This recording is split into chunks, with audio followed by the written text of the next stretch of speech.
सच्चाई सच छुपने नहीं देंगे। हुआ ये कि पर्चा भरने के बाद लिस्ट में नाम भी बाद में आया, पहले पर्चा भर दिया गया, तो इसलिए ज़्यादा टाइम नहीं मिल पाया। और इसके बावजूद भी हम लोगों ने जितनी भी कोशिश की वो करते रहे। इस बार घर से इतनी अब तैयारी घर से शुरू करी है। अभी तक जितना भी काम किया हमने क्षेत्र में किया, क्योंकि मुझे ये विश्वास था कि जब मैं चुनाव लड़ूंगा तो ये बस्ती मुझे पिछले बार 60% 70% वोट दिया था, इस बार 80% देगी। मुझे विश्वास था इस बात का, मैंने इस बस्ती को नहीं देखा। मुझे यकीन है इस बात का कि पहले मुझे क्षेत्र की जरूरत है, इस बस्ती से मुझे पूरा विश्वास और पूरा मतलब ये भरोसा है। मैं पहले चुनाव लड़ाऊंगा, पिछली बार भी यही होता था कि साहब वहां घूमे गए नहीं आए नहीं, क्योंकि हमारे लोग दिल के बुरे नहीं ना दिल का मामला। लेकिन हम जानता हूँ कि इनका एक मिजाज है कि भाई साहब जरा काम को चलना। अरे साहब मेरा काम है, क्या काम है भाई? कि सुबह को आधा किलो गोश्त लेना, लो ये काम है, मिशन को सब बात खत्म कर दो। अरे भाई जरा यहाँ चलना, तो मुझे कुछ काम है, आप कर लो। पता चला भाई क्या काम है कि उसने नहा के कपड़े नहीं बदले अभी, समझे? तो ये मैं समझता हूँ कि अपने लोगों की क्या क्या जरूरत है, किन किन बातों का है। और जब वक्त जब आता है तो उसके बाद टाइम पर ये मतलब कि इंशाल्लाह इतनी बड़ी मेहनत और आखिर में वो ताकत दिखाते हैं, वो जज्बा दिखाते हैं कि बिल्कुल 100 के 100% बात सफल हो जाती है।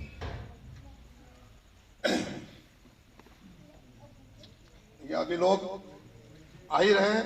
सबसे मैनेजमेंट हमारा इस बात का होता है, हमने 8 बजे का टाइम दिया, 8 के 9 बज गए, 9:30 भी हो गए। सिर्फ हमारे लोगों में यही एक सिस्टम की कमी चल रही है। ये देखिए, हिटलर ने पूरा भारत फतेह किया था, लेकिन उसका मैनेजमेंट सिस्टम क्या था? अगर उसको 8 बजे की उसकी मीटिंग थी तो 8 बजे वो अपनी बात कहता था, चाहे उसकी सभा में आदमी आए या नहीं आए। ये भी उसकी एक मिसाल है कि खाली कुर्सियों पर उसने अपनी बात की और चले गए। बाद में लोग आए, उनने कहा भाई साहब आप भी दबाएं, बोला डेट टाइम खत्म है। हमें अपनी बात का टाइम 8 बजे का था, हमने 8 बजे अपनी बात कह दी। अब इसके बाद आगे बात होगी। तो सिर्फ हमारे लोग थोड़ा इस मैनेजमेंट में है कि लापरवाही रखते हैं कि चले जाएंगे आ जाएंगे। और बाकी यहाँ पर कोई चुनाव में कोई दिक्कत नहीं महसूस हो रही मुझे इंशाल्लाह। बाकी सब लोगों से ये उम्मीद है कि कम वक्त है, पूरा सहयोग करें। अपने उसमें भी लोग लगे हुए हैं, अपने चुनाव में भी लगे हुए हैं, वहाँ भी फैसला नहीं हर ग्रामों में हर उसमें। लेकिन उसके बावजूद भी मैं जहाँ पर हम गए कुचैटा, किसी आदमी को अगर शक है ना हमारे उसके क्षेत्र में, तो सुबह को अपनी मोटरसाइकिल में 1 लीटर तेल डाले, उसके बाद कुचैटा का सर्वे करे, कुम्हरिया का करे, बहादुरगंज का करे, रतनपुरा का करे। हाँ, जहाँ जहाँ मामला है, वोट है, खेड़ा है, इंशाअल्लाह अल्लाह ने चाहे तो उसके सामने बात आ जाएगी कि हमारा चुनाव इस टाइम किस पोजीशन पर है। मैं भी ये चाहता हूं कि सिर्फ एक बार मुझे मौका मिले इस क्षेत्र में, तो एक ऐसा मॉडल जो मैं जानता हूं कि मेरे अलावा यहां पर पेश नहीं कर सकता। देखिए, प्रधान इस गांव में कोई बन जाए, पीछे भी बने आगे भी बने, लेकिन मैं ये बात जानता हूं कि कोई मॉडल पेश नहीं कर सकता। अगर कोई पेश कर सकता है तो दिलसाद पेश कर सकता है। लेकिन यहाँ पर सब बड़े बाशऊर लोग हैं, पढ़े लिखे लोग हैं। पिछले चुनाव में जिनको आपने जिताया, उसमें इलाके में जो वोटिंग हुई, मैं भी आया था, हालांकि उस वक्त मैं बहुत ज्यादा इलाके को समझ नहीं पाया था, घूमता था सिर्फ। ज्यादा वोट पार्टी के नाम पे हुआ था, जो उम्मीदवार जीते थे पिछले बार जिला पंचायत में। लेकिन नतीजा आपके सामने है कि वो वहां से जो सफर उनका शुरू हुआ था वो कहां आकर खत्म हुआ। और ये सिर्फ एक के साथ नहीं है, ये एकदम साफ गोई से मैं बता रहा हूं, ये तकरीबन अब जो है किसी के भी साथ हो सकता है, इसकी गारंटी अब नहीं है कहीं। ये एक नई बात है जो उम्मीदवार नहीं कहता, लेकिन मैं कह रहा हूं आप लोगों से, क्योंकि ये बातें कहीं ना कहीं अब चलती भी है। पार्टी का क्या मतलब, आज है कल रहेंगे, नहीं रहेंगे, लोग ऐसा हो रहा। उमूमन ये जो है सामने बातें आ रही हैं। ये तो जिला पंचायत है, लोग विधायक ही जीत रहे हैं, बदल दे रहे हैं, सांसद बदल गए कितने, 2014 से अब तक का लिस्ट निकालेंगे तो हमको लगता है कि 100 से ज्यादा भारत में ऐसे सांसद हैं जो पार्टी छोड़ चुके हैं, दूसरे दल में जा चुके हैं। 100 से अधिक 2014 से 2021 तक आप देखेंगे लिस्ट।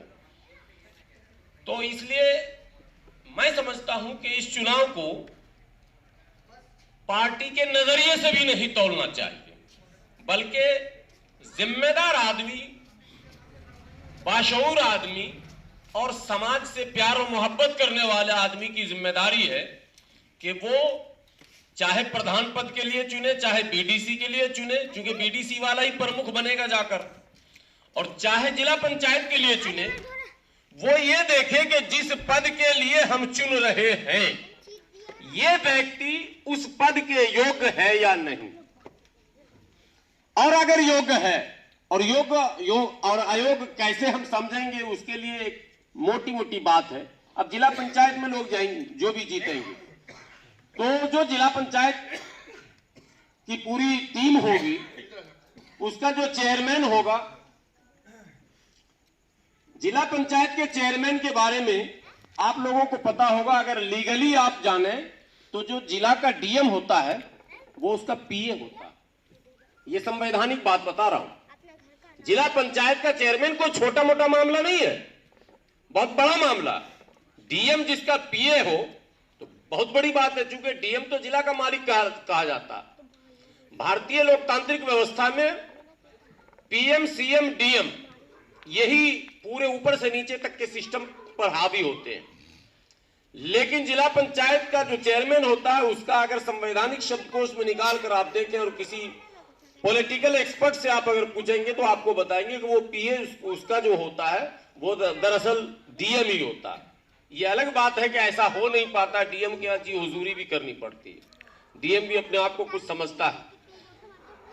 तो जाहिर सी बात है, पूरे जिला की योजनाएं जो बनती है और पूरे जिला के विकास का जो नक्शा तैयार होता है वो जिला पंचायत में होता है। जिला परिषद का जो अपना हॉल है और उसकी जो कई कमेटियां हैं, जिमनी कमेटियां हैं कई, उसकी स्वास्थ्य की अलग कमेटी बनी है, शिक्षा की अलग कमेटी बनी है, जिला पंचायत में कमेटियां बनी हुई, और उसका भी प्रभार अलग अलग लोगों को दे दिया जाता है।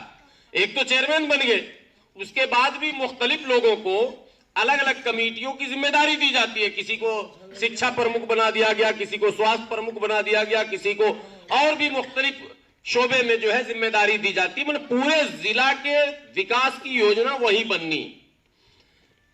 तो ऐसे में कौन सा वो व्यक्ति होगा जो जिला में अपने क्षेत्र का हिस्सा लड़कर अड़कर हासिल कर सकता है और उसको दिला सकता है।